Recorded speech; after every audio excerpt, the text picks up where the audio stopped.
सिखाया जा रहा है 0 to 1 या पहले लेने 0.5, तो 0.5 कहाँ पड़ेगा, यहाँ पड़ेगा। तो यहाँ पे एंगल क्या होगा, बस ये देखना के लिए। तो यहाँ पे तो एंगल वही है, जिस लाइन का एंगल है ये वाला। तो कितना एंगल है, ये हो गई हाइट, ये हो गया बेस। ये ट्रायंगल बना दिया बस, और क्या करें, कोई सा भी ट्रायंगल बना ले, क्या फर्क पड़ना है भाई। अगर मैं इसे आधा करूँगा, टाइम भी आधा कर दूंगा यहाँ पर, पूरा ट्रायंगल ही है ना मेरे पास, तो सेम स्लोप पे। तो ये एंगल थीटा, यानी ये पूरा क्या बन गया, 0 से 1 तक यही है ना। हाँ, तो 0.5 भी यही होगा। एक्चुअली वो 0 पे यही है, ये नहीं मैं कह सकता, पूरा 5 पे यही है ये भी नहीं कह सकता मैं, क्योंकि 5 पे चेंज हो रहा है। लेकिन 0 से 1 के बीच में तो यही है। तो मैं यहाँ 0.5 कर दूँ, 6 कर दूँ, 7 कर दूँ, 0 और 1 ना करूँ बस, तो स्लॉप तो ये रहेगा ना, एंगल तो ये रहेगा। देख, सोच के देख जरा, यहाँ पे देखूंगा तब भी एंगल यही रहेगा, यहाँ पे देखूंगा तब भी यही रहेगा।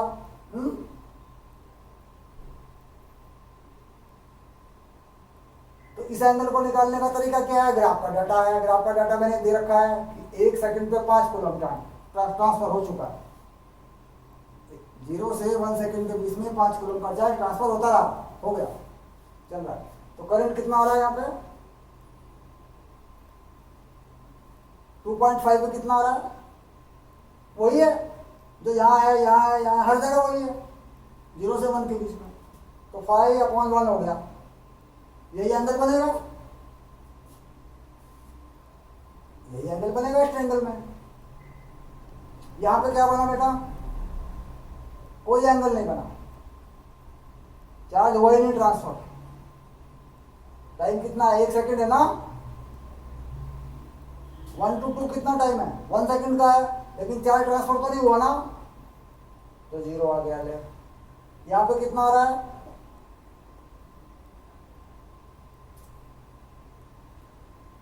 यहाँ पे माइनस माइनस माइनस 5 कूलम से 0 पे आ गया, तो 0 - 5 हुआ ना। हाँ, तो -5 एम्पियर ऐसे लिखेंगे कि ग्राफ पे तो बताना पड़ेगा प्लस का है कि माइनस का है। यानी उल्टी डायरेक्शन में करंट चली, पहले 5 कूलम चार्ज ट्रांसफर इधर को कर दिया, फिर इधर को कर दिया, और बीच में 1 सेकंड तक कुछ नहीं किया।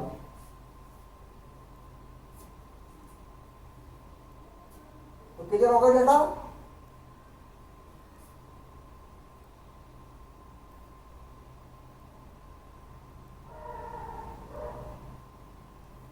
बात क्लियर हो रही है। कोई स्लॉप देखा, वो वही है, कांस्टेंट है स्ट्रेट में, तो उतना ही एवरेज आएगा, वही इंस्टेंटेनियस भी आएगा। अब एवरेज की बात कर, 0 से 1 सेकंड कितना है, कितना चार्ज ट्रांसफर हुआ है, 5 कूलम 1, 5 एम्पियर आ गया। 2 से 3 कुछ नहीं हुआ, 0/1 0 ही हो गया। सेकंड वाले में, इस वाले में 1 से 3 कितना चार्ज ट्रांसफर हुआ है, 1 से 3 कुछ नहीं हुआ, 0 से 0 पे आ गया, तो 0 ही आ गया। ठीक, और अगर 2 to 3 पूछा तो यहाँ कितना आ गया, 2 to 3, यहाँ -5/1 आ गया।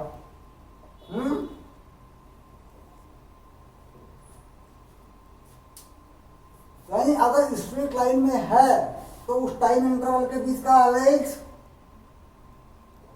वही आता है जो उस टाइम इंटरवल में होता है।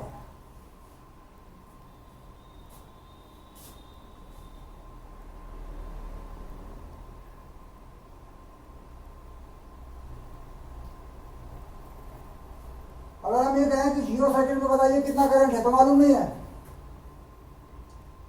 डिफाइन नहीं होता। मैं 5 पे कहूँ, 1 सेकंड पे कहूँ तो नहीं पता नहीं चलेगा, 1 सेकंड पे डिफाइन नहीं है।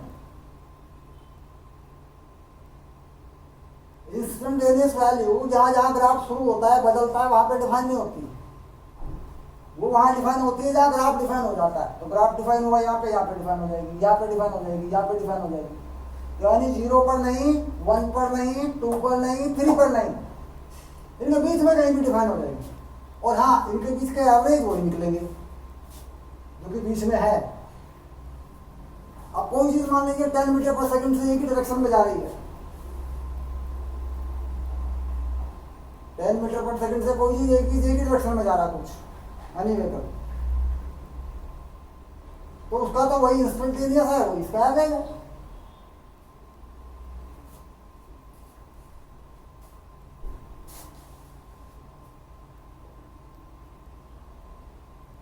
तो क्लियर हो रहा है, समझ में आ रही है बात?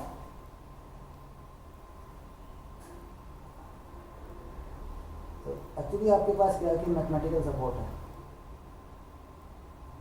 आप जो मैथ के स्टूडेंट हैं तो आपके पास मैथमेटिकल सपोर्ट है, तो इसलिए इस सब चीज़ों को समझना मुश्किल है। और टीचर्स क्या करेंगे, स्किप कर देंगे, इसको छोड़ देते हैं, बेसिक को छोड़ देता है टीचर। टीचर बेसिक को क्यों छोड़ता है? क्योंकि उसकी वजह होती है, ट्यूशन के टीचर इसलिए छोड़ देते हैं कि बच्चे भाग जाते हैं, समझ में नहीं आता। स्कूल टीचर इसलिए छोड़ देता है कि भीड़ होती है, उसके पास टाइम नहीं होता है, उसको अब भाई आधे टाइम तो स्कूल बंद ही रहता है पूरे साल में, तो वो बेचारा क्या बताएगा, बोर्ड पे आएगा, डेफिनेशन देगा, वो बोर्ड देखना चला जाएगा। स्कूल टीचर एनसीईआरटी खोलते हैं क्या? देखा? हाँ, एनसीईआरटी खोलते हैं तो उसे एक आध क्वेश्चन वहाँ से करा दिया, आपको बेसिक डेफिनेशन भी हो गया, चलो जी।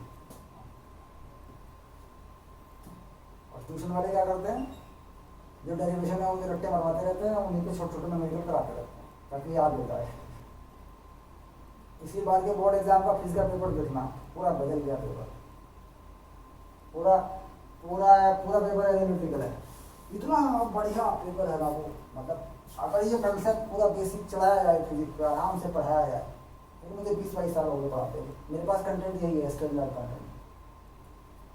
तो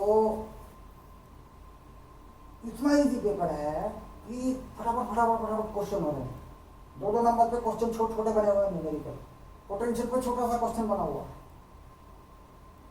तो हमने क्या किया, छोटे लेवल पे जाकर के, माइक्रो लेवल पे जाकर के छोटे छोटे कंसेप्ट को क्लियर किया ही नहीं, इकट्ठा ही नहीं किया बच्चों के सामने, जोड़ा ही नहीं है। अब यहाँ पे क्या है कि दिल्ली में सब नहीं चलता, दिल्ली में ये सब नहीं चलता, दिल्ली में टीचर वही टिकता है जो रियल होता है। 22-23 साल के मेरे करियर में यहाँ पता नहीं 50 कोचिंग सेंटर खुलकर चले गए होंगे। ये लगभग 20 किलोमीटर का एरिया है जिसमें हम लोग हैं, और 20-25 टीचर हैं ग्रुप में जो फील्ड में वर्किंग है। पूरी दिल्ली में तो टोटल ब्यूरो वगैरह सब ऑपरेट करते हैं, तो एक अलग चीज़ होगी, लेकिन यहाँ इस एस्टर्न दिल्ली के अंदर कम से कम 20 टीचर ग्रुप में हैं जो ऑपरेट करते हैं। टीचर आते हैं पढ़ाने के लिए, सीखते हैं, हम लोग देते हैं, ट्यूशन भेजते हैं, करते हैं, लेकिन वो डेमो फेल है। अगर किसी का डेमो फेल हुआ है, देखो बात को समझो बेटा, मान लो हमारे पास एक होम ट्यूशन आया, तो हमने यहाँ पे क्या है कि होम ट्यूशन की फीस बड़ी बढ़िया है, 800 रुपये से 1200 रुपये, 1500 रुपये आप डिमांड करते हैं, 2000 रुपये आप डिमांड करते हैं, तो भी मिल जाती है अलग अलग एरिया में 1 घंटे की। हाँ, ये है यहाँ का एरिया, मतलब अगर साउथ दिल्ली की तरफ थोड़ा टीचर भेज रहे हैं तो वहाँ पे ये अमाउंट भी मिल जाता है, सिर्फ एक घंटे का। 1 घंटा वर्किंग में रहेंगे तो कितने क्लास हो जाएंगी, 1 आवर 10 मिनट की क्लास हो जाएगी आपके पास। 10 मिनट में चाहे पियोगे आपको, इतना बनेगा ना बच्चे को। तो इसमें क्या बच्चा डाउट पूछे, बेसिक क्लियर करवाए, that is your whole responsibility, आपकी पूरी जिम्मेदारी है। माता पिता को आपको पूरा एकदम से डन करना पड़ेगा कि ये बच्चा इतने लेवल पर है, इतने मार्क्स इसके आने वाले हैं, सब कुछ श्योर करना पड़ेगा आपको। अब मैंने किसी बच्चे को कमिटमेंट करते हैं कि बेटा 50 to 60 तेरे आ जाएंगे 70 में से, है ना, तो पेपर कैसा भी आएगा ये कमिटमेंट पूरा करना पड़ेगा मुझे। तो यहाँ पे क्या होता है कि 2 साल टीचर आते हैं, रहते हैं और सड़क लेते हैं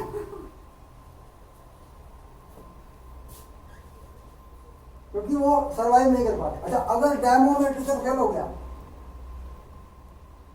तो हम उसे ग्रुप में नहीं लाते, हम तो ग्रुप में उससे पढ़वा ही नहीं सकते ना, में तो ग्रुप टूटेगा 100% है, तो ग्रुप में पुराने टीचर हैं, मतलब एटलीस्ट 10 साल से पुराने ही होंगे, मतलब जो टिक गया वही ग्रुप में है।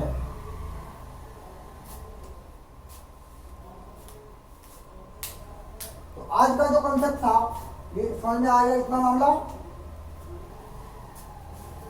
और इसमें मैंने डिफरेंशिएशन को यूज किया है, अगली क्लास में मैं इंटीग्रेशन को यूज करूंगा।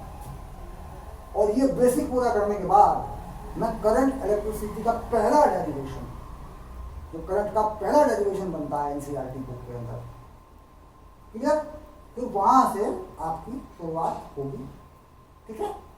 उसके बाद फिर असाइनमेंट शीट आपको मैं अभी भेज दूंगा, आज कल में निकलेगी तो मैं वो भेज दूंगा, तो उसको धीरे धीरे साथ साथ में करते रहना है। रूल क्या है, फंडा क्या है, कैसे काम करना है वो मैं बता देता हूँ आपको। कि जैसे चैप्टर कंप्लीट हो जाता है, चैप्टर कंप्लीट हो गया मान लो, है ना, तो वो जो होमवर्क शीट होती है फिर वो शुरू हो जाती है। उससे पहले आप उसमें से जितना कर लें आपकी मर्जी, कोई फर्क नहीं पड़ता, उससे मुझे कोई फर्क नहीं पड़ता, जितना टाइम आपको मिले आप कर लें। लेकिन जरूरी है कि ये जो मैं पढ़ा रहा हूँ ये पढ़ लेना। होमवर्क शीट आप कितनी भी कर लें कोई फर्क नहीं पड़ता। जैसे ये चैप्टर खत्म होगा उस समय होमवर्क शीट स्टार्ट हो जाएगी, ईमानदारी से बात ये है। तो जब तक इससे अगला चैप्टर खत्म होगा तब तक इस चैप्टर की होमवर्क शीट पूरी हो जानी चाहिए। बात को समझ रहे हैं? हाँ, मतलब इंटरलिंकिंग कुछ ऐसी रहेगी कि इस चैप्टर की होमवर्क शीट तब चलेगी जब दूसरे इससे आगे वाले चैप्टर की थ्योरी हम पढ़ा रहे हो। उससे पहले आपको ये चीज करनी है तो क्लास में दिया जाएगा, और वही होमवर्क शीट जो आपको भेजी जाएगी उसमें से कुछ क्वेश्चन बनेंगे आपसे, तो वो बनाते हुए चलना है। क्लियर? हाँ, और एक एनसीईआरटी की एग्जाम्पल हो या क्वेश्चन हो, सारे करवाते हैं 100%। एक एक क्वेश्चन एनसीईआरटी का करवाया जाएगा। उसके बाद एनसीईआरटी के क्वेश्चन के बेस पर अगर कोई क्वेश्चन बन रहा है तो वो भी क्लास में नहीं कराऊंगा मैं। ये तो एनसीईआरटी मैटर हो गया, क्लियर? हाँ, बाकी जो बेसिक थ्योरी है जैसे ये मैंने बताई वो सारी चीजें जो कंटेंट में होती है वो होती है, कोई दिक्कत वाली बात नहीं। हफ्ते में 3 क्लास आपकी फिजिक्स की होनी है, 3 मैथ की होनी है, ठीक है। उसका टाइम जो भी शेड्यूल होंगे, सिस्टम होंगे, वो आपको पहुंचेंगे। टाइम तो सारे कंफर्टेबल हैं आपके पास? हाँ, ठीक है, वो अलाइनमेंट हो जाती है ग्रुप के साथ में, ठीक है।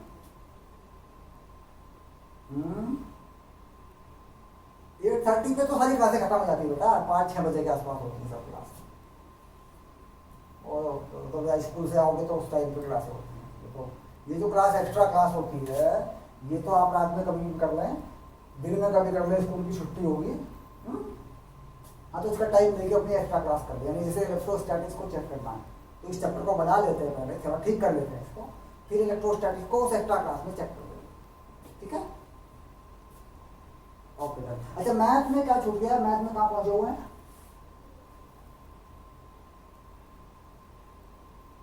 मैथ की पहली बुक कंप्लीट हो चुकी है, सब कुछ कंप्लीट हो गया। यानी मैथ में बिल्कुल हम फ्री हो गए, जो चाहे हम पढ़ सकते हैं, जिस लेवल पे हम जाए चाहे जा सकते हैं, कोई दिक्कत नहीं है। हाँ, तो बस ठीक है, पूरा लेवल खोल दूंगा मैं, जेई मेन, एडवांस, एनसीईआरटी सब खोल दूंगा, टोटल कर दूंगा पूरा, ठीक है। क्योंकि एग्जाम पे जेई मेन वाला भी देंगे ना। हाँ तो ठीक है, ठीक है। अगर वो एक बार मैथ हो चुका है तो इसका मतलब अब एडवांस लेवल पे मैथमेटिक्स आप कर सकते हैं, ठीक है। बढ़िया मैथमेटिक्स हो जाएगा कोई। ठीक है बेटा, अगली क्लास का टाइम सेट कर लेना और अगली सर को आप लिंक भेज देना, ठीक है। Okay okay. और आज की क्लास में कोई रिव्यू रहा हो, स्पीड ज्यादा रही हो मेरी लिखने का थोड़ा तरीका दिल्ली के स्टाइल में रहता है ना हमारा तो वो आप अवनीश सर को बताएंगे। ऐसा हो जाता है ना कि भाई सर ने तेजी से पढ़ाया है ना, तो भी टेकन डाउन स्पीड को कम किया जाएगा, बैलेंस किया जाएगा, आपके साथ बैलेंस कर दिया जाएगा उसको। क्योंकि ये लेक्चर वैसे ही हो रहा है जैसे हम नॉर्मली पढ़ाते हैं यहाँ पे, तो हो सकता है वहाँ आपके एरिया में कुछ अपने तरीके से बच्चे पढ़ते होंगे, है ना, हाँ, तो उसके तरीके से वो रेस्पॉन्स आप बता देंगे वहाँ पे कि तेज चला है। अगर रफ्तार ज़्यादा लगी होगी आपकी तो, अगर मॉडरेट लगी तो फिर ऐसा होता है कि 2-3 क्लास में मैच कर जाती है स्पीड। पहली क्लास में क्या होता है कि पहली क्लास में ऐसा लगता है कि यार टीचर कहाँ जा रहा है और कैसे हो क्या रहा है, मतलब चीज़ें आ रही है, कुछ ज़्यादा ही हो रहा है, तेज हो रहा है, स्क्रीन शॉट ले लो बेटा, चलो आगे, चलो आगे, तो हो रहा है ना। तो वो क्या है फैक्टर कि वो अगर आपकी समझ में सब कुछ आ गया है फिर कुछ भी करने की जरूरत नहीं, फिर तो चलेगा। और अगर ऐसा हुआ कि नहीं तेजी से पढ़ाने की वजह से कुछ चीज़ें छूट गई हैं मेरी, तो फिर मैं स्पीड को डाउन करूँगा, ठीक है। फिर 15 दिन में, महीने में मैं स्पीड मेंटेन दोबारा से कर दूंगा, एक्सेलरेट कर दूंगा आपको थोड़ा, ठीक है। हाँ, तो वो रेस्पॉन्स सर को दे देंगे आप छुट्टी कर लो, कोई इशू नहीं है, नो प्रॉब्लम।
क्लास हो गई है, वेल डन। पूरी क्लास की रिकॉर्डिंग है, सैनाइजर माइक पर है, बिल्कुल बेसिक है, करंट इलेक्ट्रिसिटी शुरू हुआ था, बिल्कुल स्टार्टिंग से किया है। अगर ये बच्चा अलग से क्लास भी लेता रहा तो मेरा पूरा फीस का कोर्स हमारा रिकॉर्ड हो जाएगा, तो मैं इसे अलग से भी देता रहूँगा भाई, क्योंकि मुझे वो कोर्स बन जाएगा मेरा जो हमारा जो आगे काम आ जाएगा।